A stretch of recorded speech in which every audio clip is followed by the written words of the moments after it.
Bible के ज़माने में खुशबुएं और तेल सिर्फ खूबसूरती या खुशबू के लिए इस्तेमाल नहीं होते थे, बल्कि उनका ताल्लुक इज्जत, मेहमान नवाजी, खुशी और ख़ास मौक़े से भी होता था।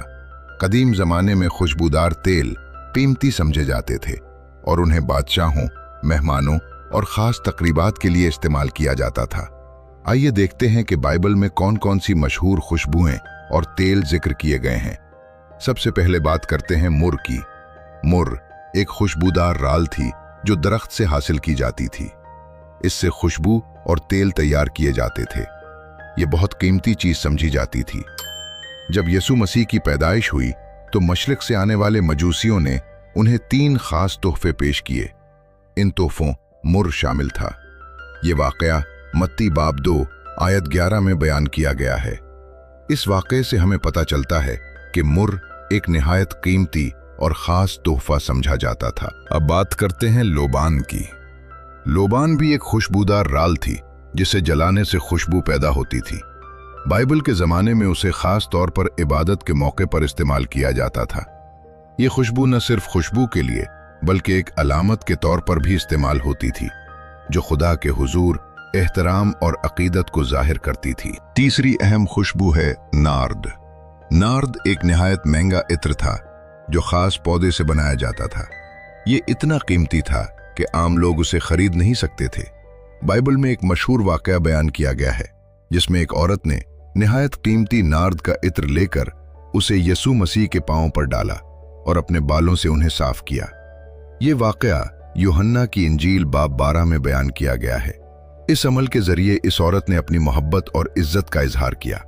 इस वाकये से हमें सीखने को मिलता है कि सच्ची मोहब्बत और एहतराम का इजहार दिल से किया जाता है। अब बात करते हैं जैतून के तेल की, जो बाइबल के ज़माने में सबसे ज़्यादा इस्तेमाल होने वाला तेल था। जैतून का तेल खाने में इस्तेमाल होता था। इसके अलावा उसे चराग जलाने के लिए भी इस्तेमाल किया जाता था ताकि घरों और इबादतगाहों में रोशनी हो सके। इसके अलावा जैतून का तेल मेहमान नवाजी के मौके पर भी इस्तेमाल किया जाता था। जब कोई मेहमान घर आता तो उसके सर पर खुशबूदार तेल लगाया जाता था ताकि उसका इस्तकबाल इज्जत के साथ किया जाए। बाइबल में जैतून के तेल का जिक्र कई जगहों पर मिलता है और ये इस बात की निशानी भी है कि खुदा अपने लोगों को बरकत देता है। इसी तरह एक और पौधा है हैस्प, जिसका जिक्र भी बाइबल में मिलता है। हैस्प एक खुशबूदार पौधा था जिसे मुख्तलिफ मौक़े पर इस्तेमाल किया जाता था। बाइबल के ज़माने में खुशबुएं और तेल लोगों की रोज़मर्रा ज़िंदगी का अहम हिस्सा थे। ये मेहमान नवाजी, खुशी के मौक़ों और ख़ास तकरीबात में इस्तेमाल होते थे। इन चीज़ों के ज़रिए हम ये भी समझते हैं कि बाइबल सिर्फ रूहानी तालीम ही नहीं देती बल्कि उस ज़माने की ज़िंदगी और सकाफ़त के बारे में भी बहुत सी मालूमात फराहम करती है। जब हम बाइबल में ज़िक्र होने वाली खुशबुओं और तेलों के बारे में पढ़ते हैं तो हमें उस ज़माने की ज़िंदगी की एक खूबसूरत झलक नज़र आती है। ये हमें याद दिलाता है कि छोटी छोटी चीज़ें भी बड़ी अहमियत रखती हैं और अक्सर वो मोहब्बत, एहतराम और इज्जत की अलामत बन जाती हैं।